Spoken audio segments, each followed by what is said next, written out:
your Misfit.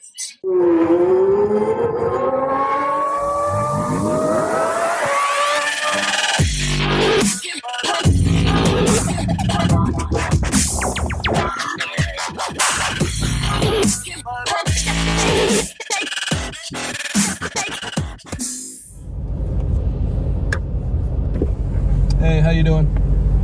How you doing? Hi, how are you? I don't have an appointment, but I wanted to see, I didn't want to call. I wanted to see if you guys take a certain type of warranty. Warranty. Okay. Yeah. Give me 1 second. Yo, what is going on, everybody? This is your boy Los. Thank you for tuning in to another Motor Misfit. I truly appreciate it, guys. Guys, thank you so much for everybody that has subscribed, that has liked, that has commented. I truly appreciate every one of y'all, and we're just gonna keep the content coming. As you can see, though, I am not in the Shelby or in the actual Type R, right? So there is gonna be some news coming soon, but first, let's talk about the Shelby, right? So I've been noticing that there's been some fluctuation of the AC, right? And that scared me only because I've had two S550 Mustangs before this one. If you don't know the S550, that's basically the body or the year code for those Mustangs from 2015 to 2021, actually. So until they come up with the new body style, which would be the S650, we're still on the S550 model. So that goes from 2015 all the way up to, you know, now 2021.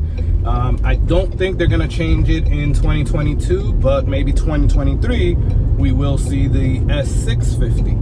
But I deter, basically, I've had two other ones. I had my 2015 EcoBoost and I had my 2017 Mustang GT. Now, with that said, I know most problems of these cars, right? And one of the main problems is, unfortunately, the AC. Ford doesn't want to make like a recall about it and stuff like that, but yes, the AC does, you know, mess up every now and then. Typically, right when you're out of warranty, unfortunately, right? But that is why I was a little concerned when I heard the AC kind of fluctuating on the Shelby. So I have warranty with AutoNation. I bought the car at an AutoNation.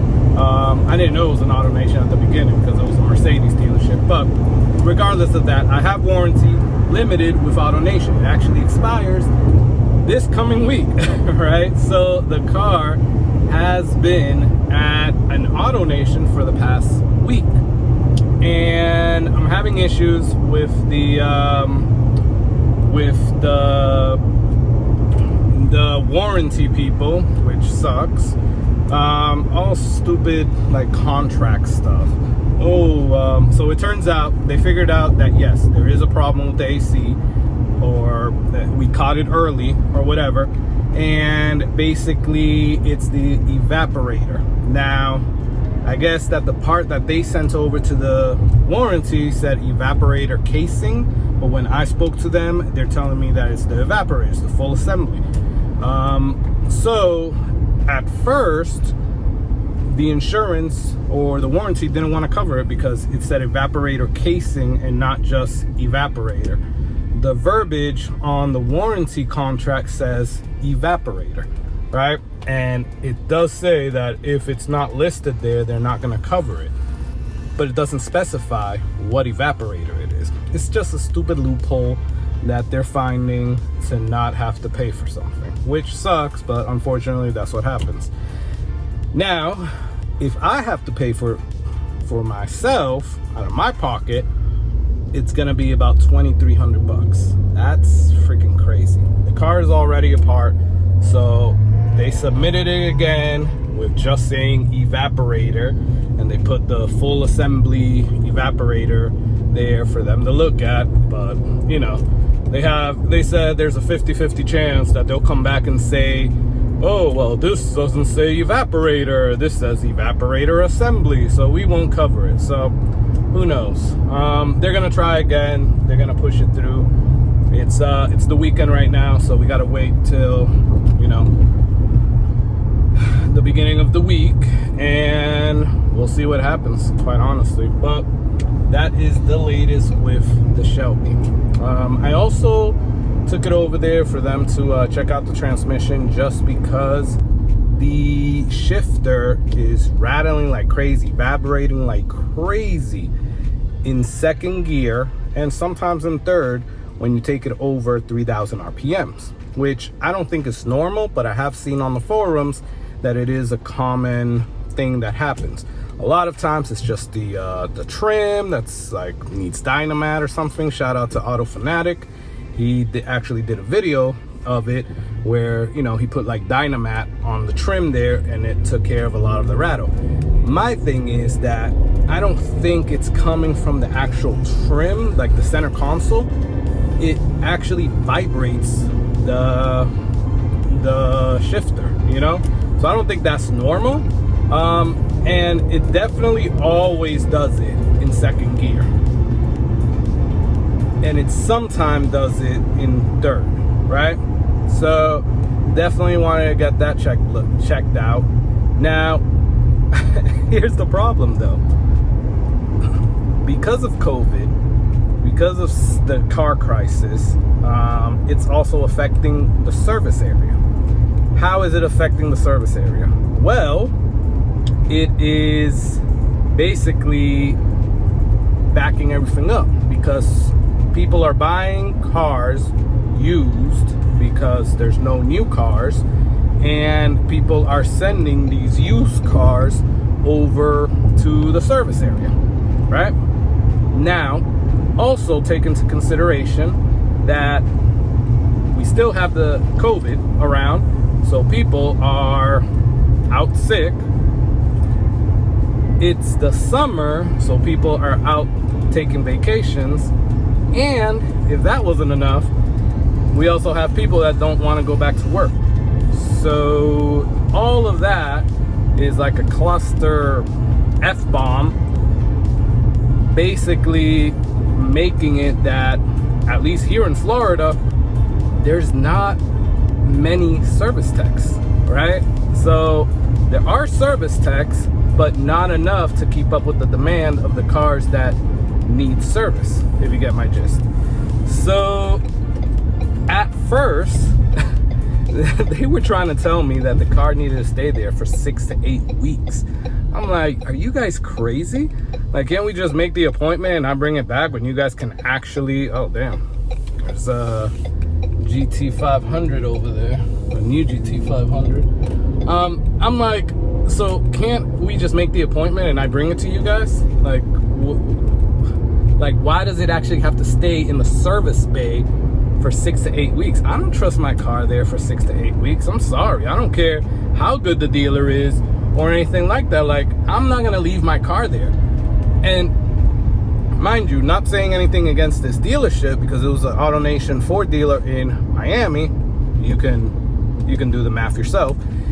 But when I dropped it off, they couldn't look at it that same day, right?